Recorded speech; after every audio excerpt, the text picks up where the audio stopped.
Ajo Arhin. She's joined us on the line. Madam, you're welcome to Eyewitness News on CTFM. Thank you very much, Imoro Sanda. Most grateful. First of all, it's nearly a week after that stampede that caused that took the lives of 6 young girls. What have been the major interventions and some of the things that the military has done following the death of the 6 girls? Thank you so much, Imoro Sanda, sorry. Okay, it's Umaru. Umaru, okay.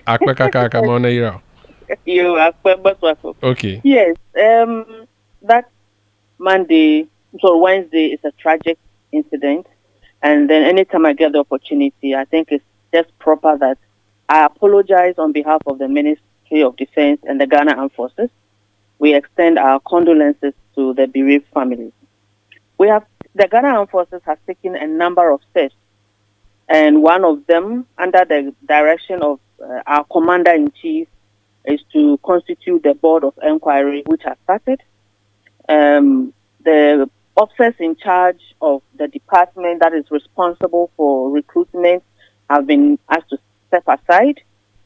We've also come up with new centers to help the process go more smoothly. And so we have LWAC, where we are going to have 2 centers. We have the Nicholson Park, also going to be put into 2 centers. And then we have the Naval Training, the Training and Doctrine Command, also 2 centers. In addition to that, we have the Air Force Base, Accra. It's actually in Bema Camp. And then we have the Eastern Naval Command, also in Tema. So we have increased the centers. We have beefed up our numbers. And we are going to be restricting the naval personnel to Eastern Naval Command to undergo their screening process there. We are also going to restrict the Air Force applicants to the Air Force Base, Accra or Bema Camp. And then the rest of the centers will be used for the Army candidates. So that is what we have done so far.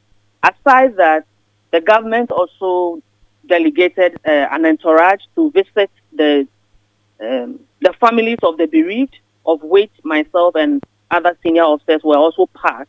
And we went around, and I must say it's a very tragic incident that we are pained, and we really extend our condolences to the family.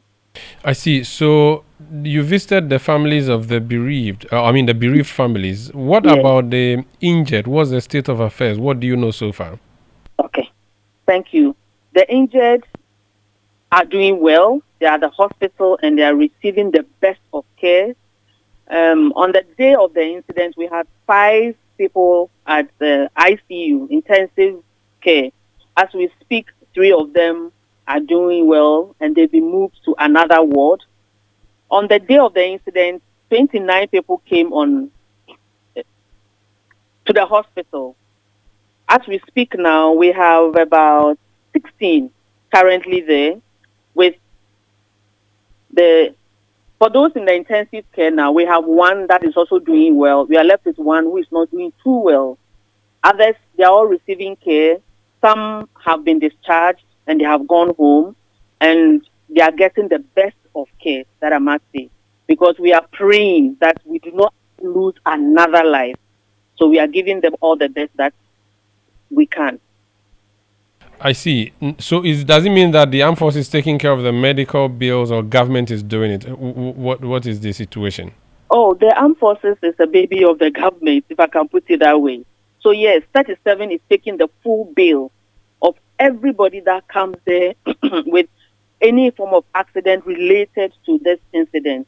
The bill is being borne by the 37 military hospital, and for that matter, the government, because we rely on the government for our subventions. Yes. You've also previously announced that through the minister that the bereaved families would be given a package where, or they'll be compensated where a member of the family would be given the slot that would have possibly gone to the deceased. Can you tell us more on that, how it's going to be done, and also if there are any other compensatory plans for the bereaved families? Well, for this question, I would have wished we reserved it for the minister to talk about it. Very well. I was part of the entourage, and indeed he mentioned it. And the understanding is that if we get another person who is qualified to join, the family will give that opportunity out to a qualified person. I've heard a number of media houses saying that, so if the person comes and is unwell, would we take the person? No. We'll give the family will be given another opportunity to present somebody who was qualified. Okay, so you're not going to lower the bar necessarily to accommodate? No, not necessarily. The person will have to meet the physical fitness standard, will have to meet the medical fitness standard, because we do not want to lose persons during training.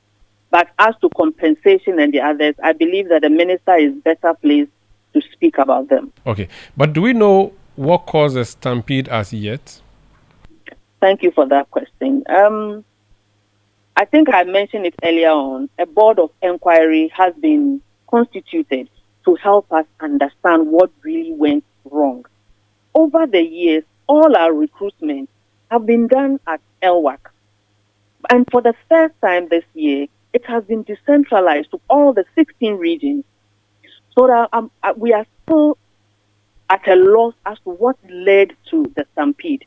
Because we've had numbers that are quite high, just like this one. But there's always some orderliness. So we are still at a loss as to what led to it. And I wouldn't want to preempt the findings of the board of inquiry. And so I would rather we hold on when the findings come out to be able to ascertain what really went wrong. Because we've done this over and over again, and we have always been doing everything in LWAC. Everything was done in LWAC. So this time, I think you did something in the same thing exercise was happening in Sekondi and Kumasi. You were saying that these people would have previously been at LWAC as well. Exactly. Everybody across the country would have been in LWAC as well. So this is the first time we are seeing decentralization, but it's also the first time we are seeing this level of stampede and death.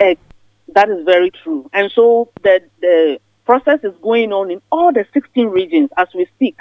I know you have media stations across. You can check. We have them across all. But for that, you can just imagine the numbers.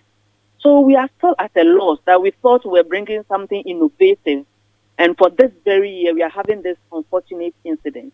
I believe that it is time for us to review whatever we are doing and come out with a better process. It has served us over the years, but unfortunately, it has failed us this year. And going forward, we will take steps to correct it. Okay, now let's talk about what is happening on Thursday. So you've broken it down. You said those who are going to the Navy would go to Tema. Yes. Or those who applied to go to the Navy would go to Tema. Those who applied to go in the Air Force, would come to Burma camp. Yes, but you will still maintain LWAC for the Army. Yes. You've also said that LWAC will be divided into two. How would that work out? Okay. So the LWAC is quite spacious, that you can break it into as many parts as you want. But we want to divide it into two main screening groups because of the numbers, so that we do not leave anybody out. So we'll break it into two main screening groups. So we'll have one screening team that will have the medical team, the records team that will check their certificates. We'll have a team that will check their, we'll check their physical we'll do a physical check. For instance, if it's flat foot, if the person has knocked knees and all that, those persons, unfortunately, may not be picked because of health grounds.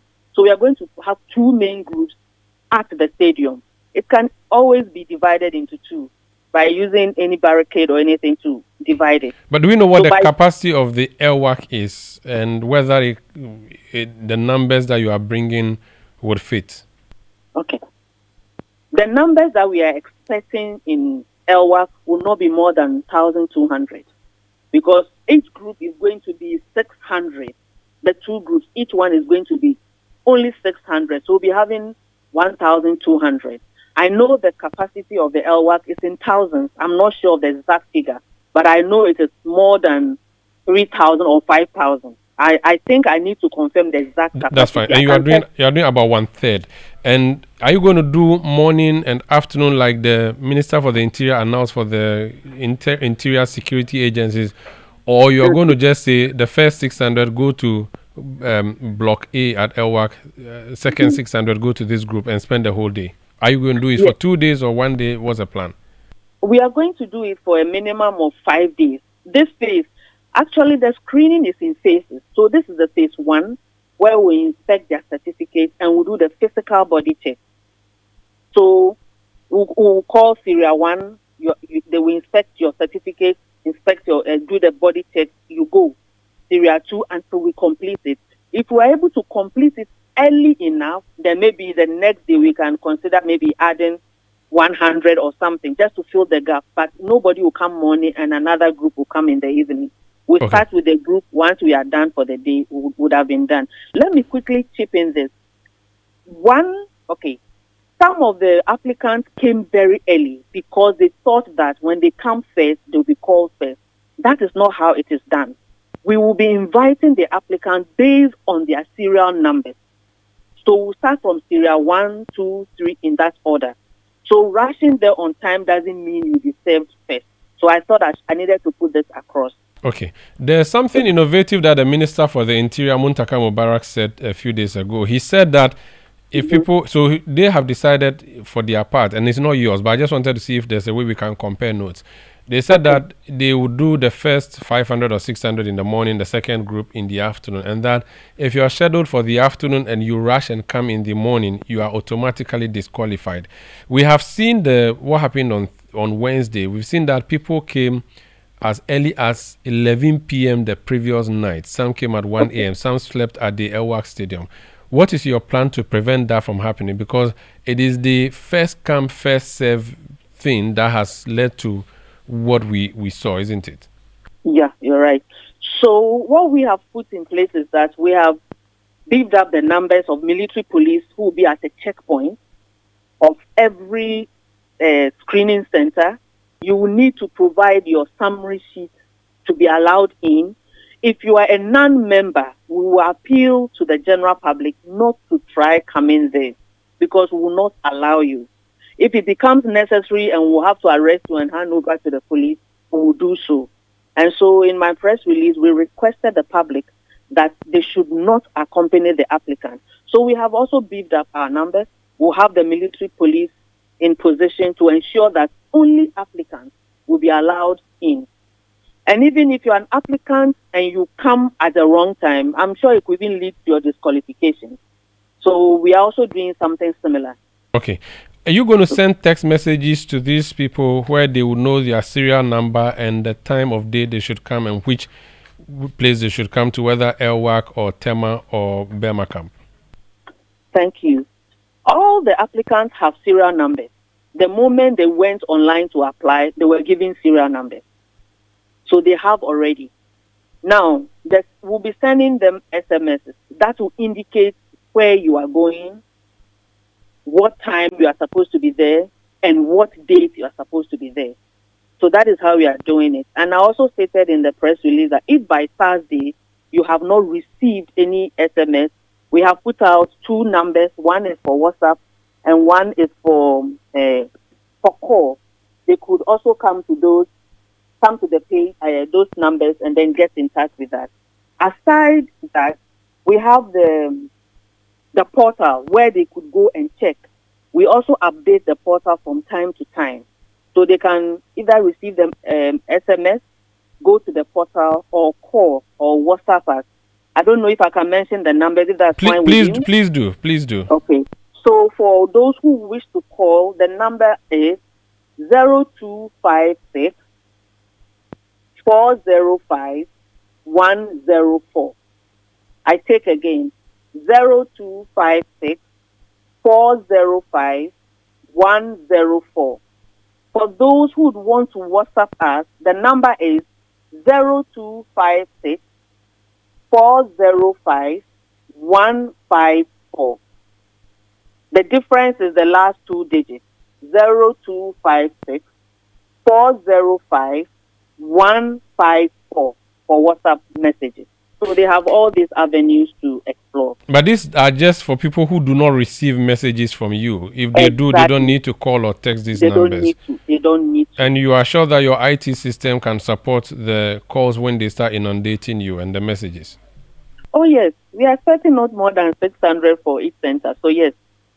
Okay. We are ready to help them. Last thing, I'm sure you had ambulances there. If you didn't, well, I'll ask whether you would have ambulances this time around. And would you please provide water and maybe canopies? I don't know. Just asking for and on behalf of those who go to queue in front of the U.S. Embassy who have been complaining. Thank you. The last time we had ambulances, and this time we are going to have ambulances. I think one of the media houses captured it, that we had bottles of water made available inside to be given to the applicants. I think the issue of water maybe arises maybe when they are in the queue outside before they get there. So, yes, we have put all these things in place, and they were in place during the unfortunate incident. So, yes, canopies are going to be mounted. We are going to be having water for the applicants. Very well. Let me also appeal to the applicants to adhere to instructions. You are joining the armed forces, where we believe in orderliness and we believe in instructions, taking instructions, common instructions. Anybody that disobeys the instruction may find him or herself being disqualified. It's as simple as that. So they should endeavor to please listen to the instructions and follow it accordingly. Let me also add that as part of efforts to ease the pressure on the applicants and not take them too long, in Kumasi, for instance, we have also divided the Babayara Park into 2 centers. We have now added the KNUST Park into also 2 centers. So now we have 4 centers that are serving the Ashanti region, and everything is going on smoothly. The other regions are also going on well. OT, I just had information this evening that OT, they are done with the 3rd phase of the screening. So this is just an update for you. Thank you so much for speaking to us, and we wish you all the best. Thank you so much for your time. I'm grateful.